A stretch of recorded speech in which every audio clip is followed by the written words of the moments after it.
donkeys and other animals like that could be brought in to be kept safe at night. Even if you lived in a city, you likely have livestock.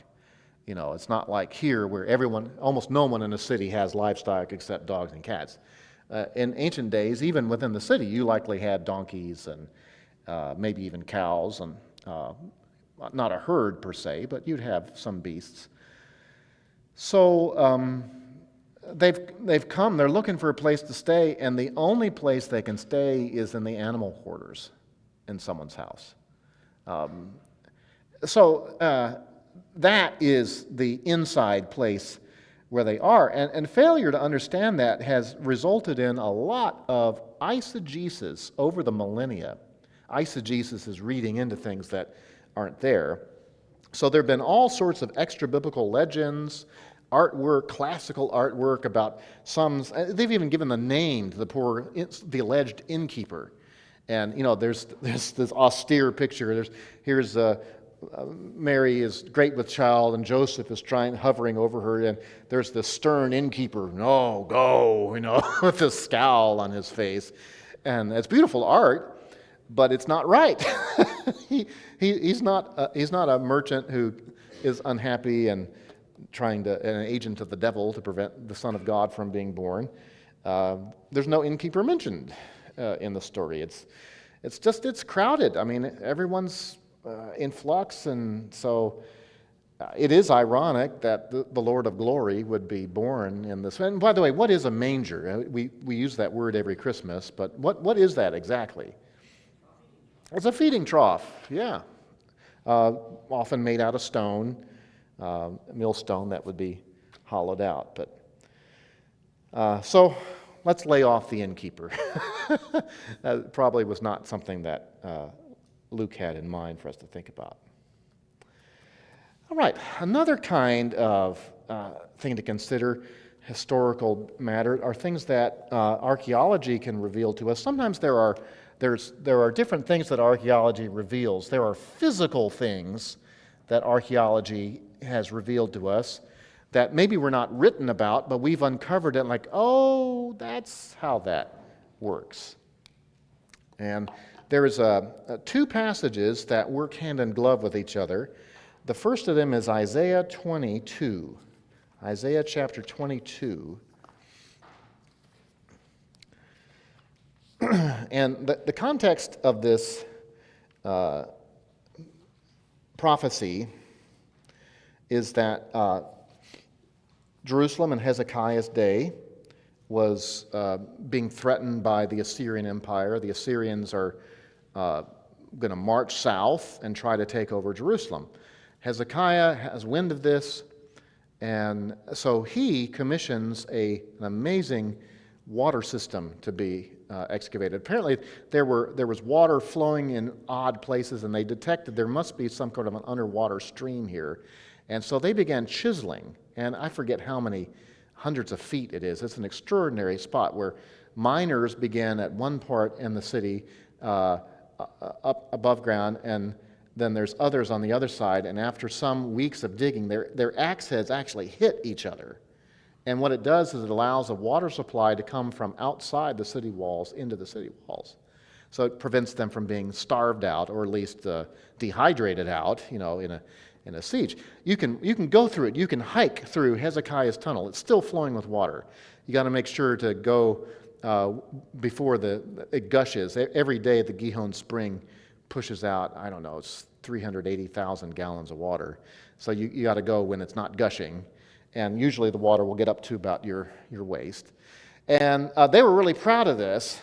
And Hezekiah Isaiah sort of takes them to task in the first half of this chapter about not trusting in their own devices. And then in the second half of the chapter, he goes after Hezekiah's Secretary of State. And in this passage, beginning in verse 15, you get the only reference to a round ball, in all of the Bible. Thus says, verse 15 of Isaiah 22, "Thus says the Lord God of hosts, come, go to this steward, to Shebna, who is in charge of the royal household." Shebna is a non-Hebrew name. He is a Gentile who has worked his way up into government. He is Basically, the steward of the royal house would have been number 2 in the kingdom. It's like a secretary of state. And Isaiah says, "What right do you have here, and whom do you have here, that you have hewn a tomb for yourself here, you who hew a tomb on the height, you who carve a resting place for yourself in the rock?" And I didn't put this, but archaeologists have found his tomb. He had this ornate, decorative tomb made for himself while he was still alive, and then had a plaque put over it, which they found, "Cursed is anyone who opens this tomb. This is the tomb of Shebna, who is the steward of the royal house." And so Isaiah is kind of going after him for his pride. I mean, who in the world are you? You're not even a native here, and here we are in the midst of war, and you're making a monument for yourself. Verse 17, "Behold, the Lord is about to hurl you headlong, O man, and is about to grasp you firmly and roll you tightly like a ball, to be cast into a vast country. There you will die, and there your splendid chariots will be, you shame of your master's house. I will depose you from your office and will pull you down from your station. Then it will come about in that day that I will summon my servant Eliakim, the son of Hilkiah, and I will clothe him with your tunic and tie your sash securely about him. I will entrust him with your authority, and he will become a father to the inhabitants of Jerusalem and to the house of Israel, to the house of Judah. Then I will set the key of the house of David on his shoulder. When he opens, no one will shut. When he shuts, no one will open. I will drive him like a peg in a firm place, and he will become a throne of glory to his father's house." And I'll stop at that spot. So Isaiah prophesies 2 things about Shebna. The first is, you're going to be judged and taken away into captivity. But before that happens, you're going to be demoted. You high-minded guy, I'm going to take Eliakim, and he's going to be promoted. He's going to take your position. He's going to take the royal key. Now, let's flip forward to Revelation chapter 3. Revelation 3. Jesus is here speaking to the churches who received the letter of the Revelation. In particular, in chapter 3, verse 7, he's speaking to the church at Philadelphia.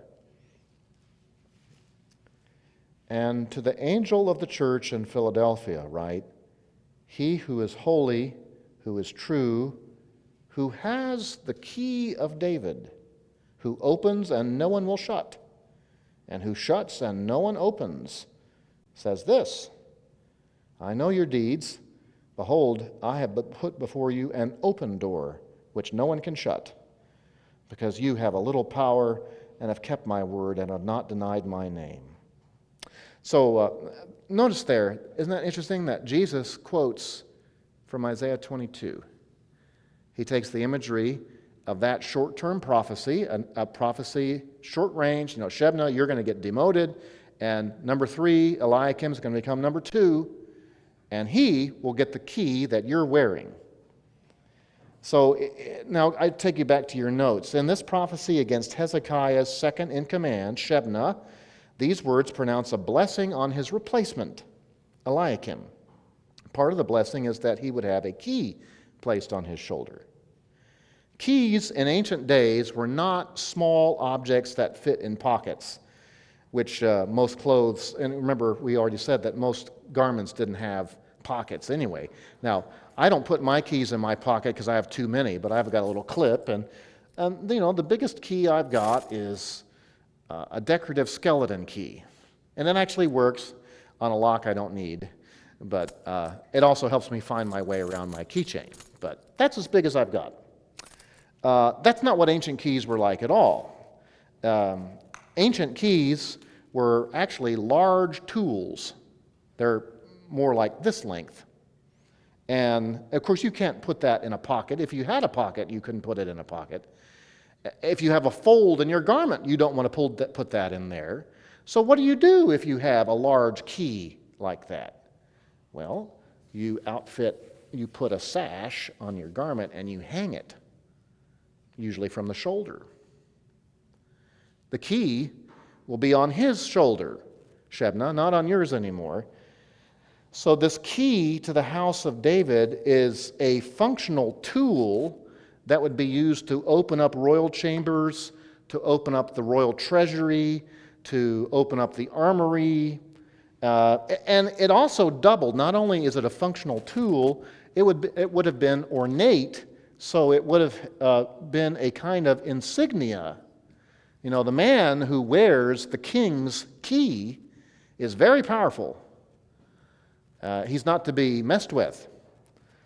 And so imagine here, I don't know if these will not go together, but imagine something about this length, and in some way it's ornately fastened on the shoulder, either here on the arm or maybe coming down over the front, and it's part of my uniform. It's a tool to use when I need to use it, but elsewise it's part of my uniform.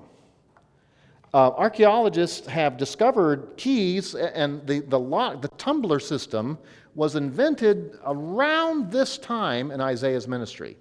It was invented first in Assyria, and it caught on around the ancient world, and the Egyptians started to copy it. And can you see on that handout that you've got there that there is on the top there are these little tumblers, they're wooden dowels of sorts. And what you do is you take that key, which has teeth on it, and you slide it underneath those tumblers, and when it gets in position, you push up, and then you slide, and it pulls the bolt from the door. But no ordinary tool will do that. You have to have the right key. And if you have the key of the king, you have access to everything the king has. The treasury, the armory, the special meeting rooms. Jesus, isn't this fascinating? Jesus takes this imagery. Now, the key belongs to the king. And in Revelation 3, it's Jesus who has the key. And when Jesus opens the door, no one can shut it. And when Jesus shuts the door, no one can open it. And he tells the church of Philadelphia, a people who had been shut out by their city, who were being ostracized and coming under different layers of pressure and persecution. I think the open door for them is not so much a door of service, like Paul will use that imagery elsewhere, but I think Jesus is using this kingdom language. You've been shut out by the world. I'm opening up the kingdom to you. And you have persevered, and you are going to receive the glories of the kingdom. So understanding a little bit of the archaeology of keys and locks can help us appreciate better this passage, which is this image found both in Isaiah and again in Revelation 3. Well, I have one more bit of archaeology type stuff to share with you tonight, and the last segment, number 12, is about literary remains. So when archaeologists dig up stuff, they find both stuff like keys and locks. Oh, and I have to tell you a really terrible story about keys and locks. So in the early days of Bible archaeology, let's say we're talking the late 1800s, it was like the Wild West. People would dig up stuff and they'd find it, and they weren't careful. They would just rip it and yank it, and so the British Museum is loaded with stuff stolen from from other parts of the world, particularly from the late 1800s and the early 1900s. And in the earliest days, they were not good. So there was a sketch drawn of a royal palace in Assyria where they had huge ornate doors. I don't know if it was to the throne room or the royal armory, but it had one of these lock mechanisms and still had the key. And so someone made a sketch of there's actually a hole in the door, and you stick your arm through the hole with this key and then find the spot underneath the beam and latch it and pull it. And that's how you open the door.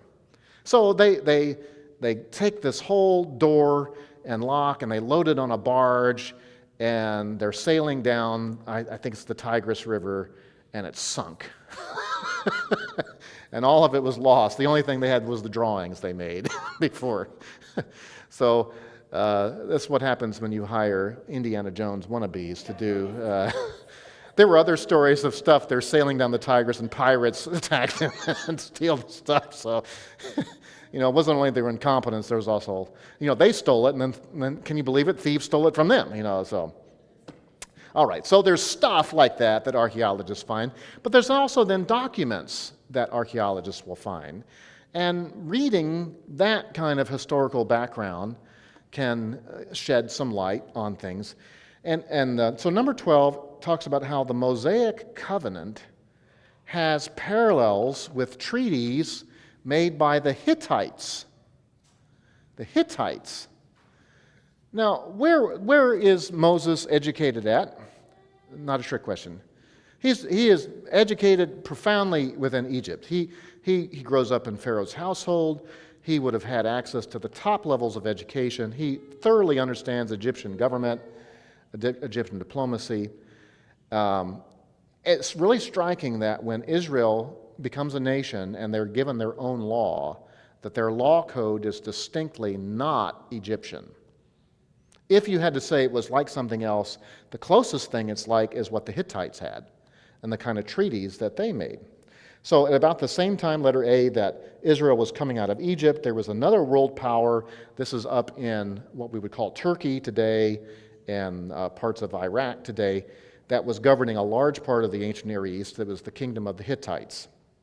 When they would take over a region, usually what they would do is make a covenant with the people that they had conquered. And the people they conquered would pledge to be obedient to the Hittite king, and the king would then pledge to give them certain benefits. You stay loyal and keep our treaty, I will bless you with these financial benefits and access to kingdom, what have you, military protection, and the like. So 1907, archaeologists discover a trove of Hittite documents that had not been seen for millennia. And within a generation or two, scholars who are reading these start to see parallels between the way that God makes his covenant with Israel.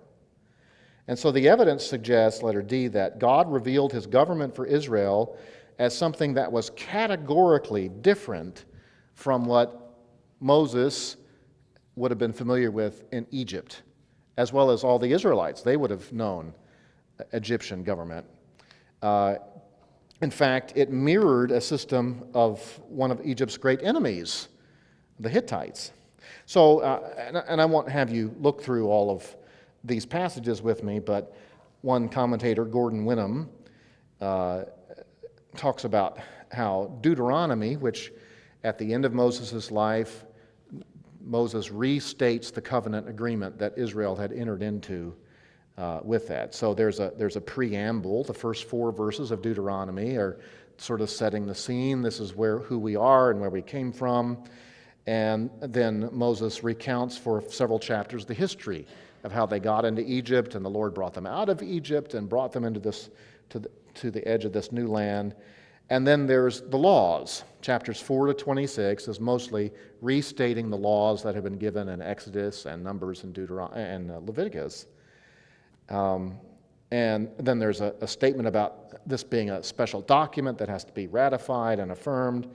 And then it ends with a list of blessings and curses. If you keep this covenant, you'll be blessed this way. If you violate this covenant, you'll be cursed this way.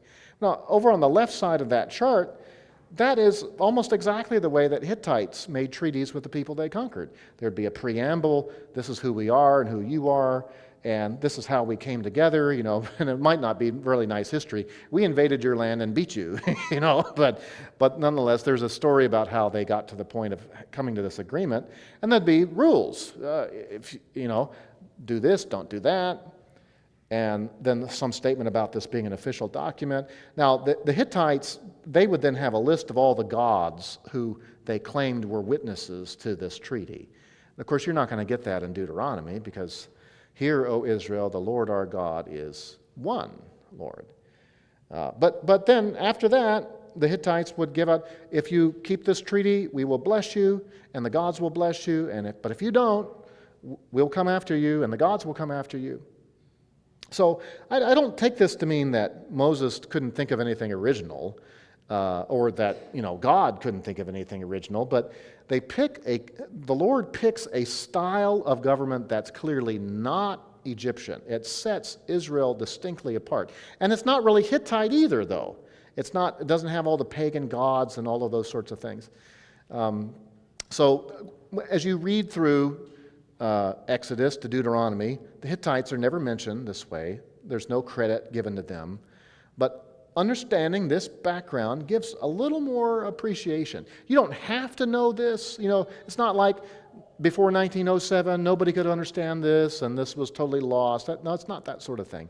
But this adds color and depth and another layer of appreciation to this kind of text. So what I've tried to do in this study and the previous one is to give you examples of how understanding real life context, real life of the ancient authors and the ancient readers brings clarity and better understanding to these particular texts. When we come back next week, the Lord willing, we're going to kind of take this in a little different direction. We're going to talk about resources. I will try to see if I can get my computer to talk with the internet while we're in here, and we can actually go to certain websites and explore some of those things in real time. So let me pray to close down our study, and then we'll share some prayer requests and the like. Lord, we do thank you that you have made your word clear and understandable. You did not reveal it in languages which are alien and utterly unknown and that we have to decipher and figure out what it is, but you've used human language and you've spoken to us in real time, and you've given us the means to study and explore and minds and hearts to meditate and that can know. Lord, help us to be diligent students of your word who love to explore what it is that you've said and the ways in which you've said it. But more so, may we be diligent to obey and to trust and to walk with you so that we might be like what Psalm 1 spoke about, that tree which is so well nurtured and fruitful and doing all the things that you call us to do. We ask it through Jesus. Amen.